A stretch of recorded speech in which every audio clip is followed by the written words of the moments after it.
C'est dans cette maison qu'on a fait grandir nos 5 enfants. On a mis la barre très haut au départ. La maison devait être proche de l'autoroute parce qu'on fait beaucoup de route. Elle devait être à maximum un quart d'heure du bord de mer. Mais le plus important, c'était qu'elle devait être en pleine nature. Aucun voisin, aucune voiture. Il fallait que le terrain soit totalement abrité. C'est une région où il y a 130 jours de Mistral par an et on a connu des biens où c'était un vrai problème.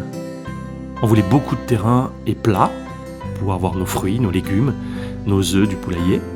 On voulait évidemment une grande maison, mais surtout un grand espace de vie pour qu'il y ait une belle communion au rez-de-chaussée, sans aucune porte entre le salon, salle à manger, bibliothèque, cuisine, bureau, salle télé. On a mis très très longtemps à trouver la maison qui correspondait. On a su que c'était elle au premier coup d'œil et on s'est pas trompé. Les enfants n'ont jamais été dans leur chambre pour autre chose que dormir. Ils se dépêchaient de vite prendre leur petit-déj pour aller jouer dehors. Petits, ils étaient fascinés par les chevreuils qui passaient devant la cuisine. Ils ont passé tous leurs étés à faire des bombes dans la piscine.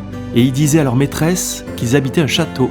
Parce que ce qui ne gâte rien, c'est que cette maison ressemble à aucune autre. Aujourd'hui, on a d'autres projets, les enfants sont grands. J'aimerais vous dire, à vous, qui allez prendre le relais, qu'il n'y a aucune raison que vous ne viviez pas le même bonheur. Cet espace a récemment été englobé dans le parc naturel régional de la Sainte-Baume, ce qui lui garantit définitivement l'absence de pesticides, de voisins. Alors on vous laisse le tracteur sans âge et le terrain de boule pour les dimanches entre copains. C'est maintenant à vous d'écrire votre histoire.